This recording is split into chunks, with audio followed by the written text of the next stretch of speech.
everyone, welcome to the course on planning and organizing activities for the elderly. I am teacher Cao Jie. In this lesson, let's study 1.3 techniques for organizing activities for the elderly. We will learn from two aspects. 1. Communication techniques with the elderly. 2. Techniques for organizing activities for the elderly. 1. Communication techniques with the elderly. First, let's understand. First, techniques for communicating with the elderly who have hearing loss. Face the elderly and speak clearly. Stand in a well-lit area with low background noise when speaking. Speak slowly, articulating each word clearly. Do not put your hands over your mouth. Do not eat or chew. Use facial expressions or gestures to provide useful cues. If necessary, rephrase your statements. Be patient. Maintain a positive and relaxed attitude. Ask the elderly person how you can help them understand you better. If in a public setting, use a microphone. Second, techniques for communicating with the elderly who have vision loss. Ask what methods would be helpful for the elderly person. Announce your name when entering the room. Describe the room layout and introduce people in the room. Always face the person when communicating. Guide the elderly person to familiarize them with new environments. Inform the elderly person before moving items. Tell the elderly person when you are about to leave. Let the elderly person know if there are still others remaining in the room. Ensure there is sufficient lighting. Reduce glare or reflective light. Avoid overstimulating their vision. Third, communication techniques for all elderly individuals. Firstly, we should be proactive and maintain a kindly attitude. Bend down close to them. Communicate sincerely. Speak slowly. Use a moderate tone and volume. Secondly, understand the elderly person's temperament and preferences. Choose topics that the elderly person enjoys. Offer sincere praise. Be flexible and adaptable.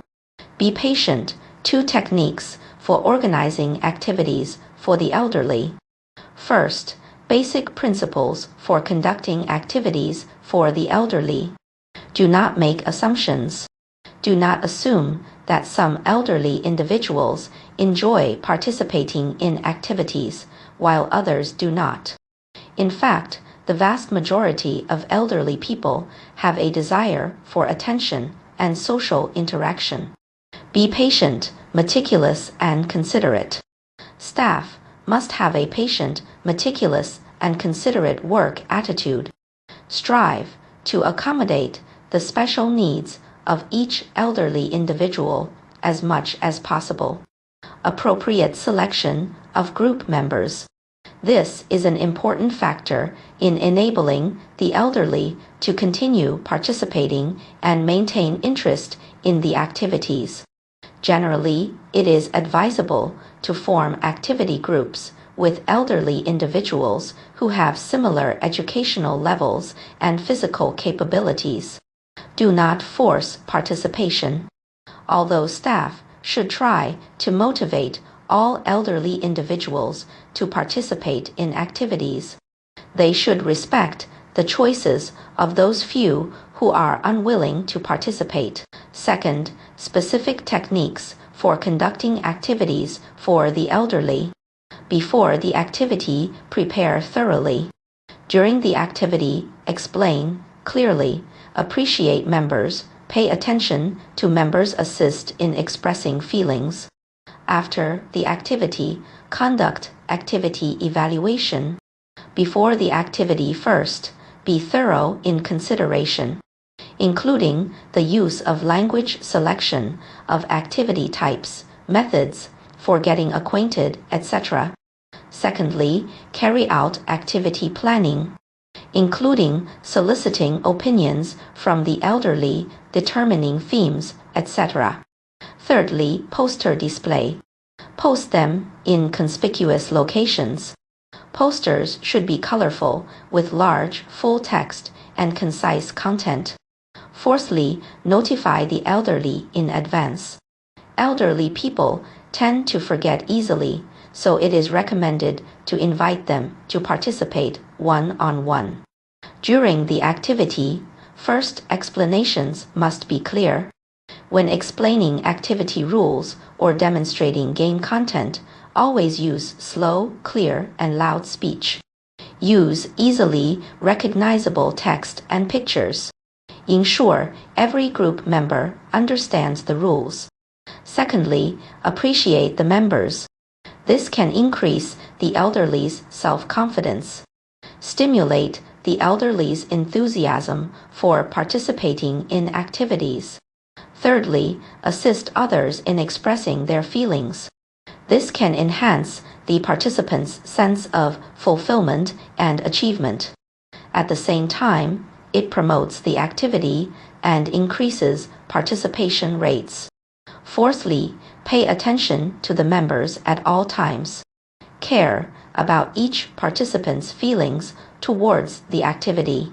Adjust the activity procedures appropriately to avoid awkward silences. After the activity, staff should conduct an evaluation. This can be done through interviews or questionnaires. At the same time, pay attention to collecting objective evaluations from the elderly. Third, the significance of conducting activities for the elderly. Physical health. Moderate activity can exercise bodily functions, delay physical decline, reduce the risk of chronic diseases. Mental health alleviate loneliness through social interaction and engagement in interests. Improve emotional state by gaining a sense of achievement. Reduce negative psychological states. Social integration. Break the isolation of staying at home. Build interpersonal connections through community activities. Enhance the sense of belonging and social participation. Value realization. Continue to contribute their experience and skills through activities like sharing experiences and teaching skills. Rediscover self-worth and role positioning. Today's lesson ends here. Thank you for listening.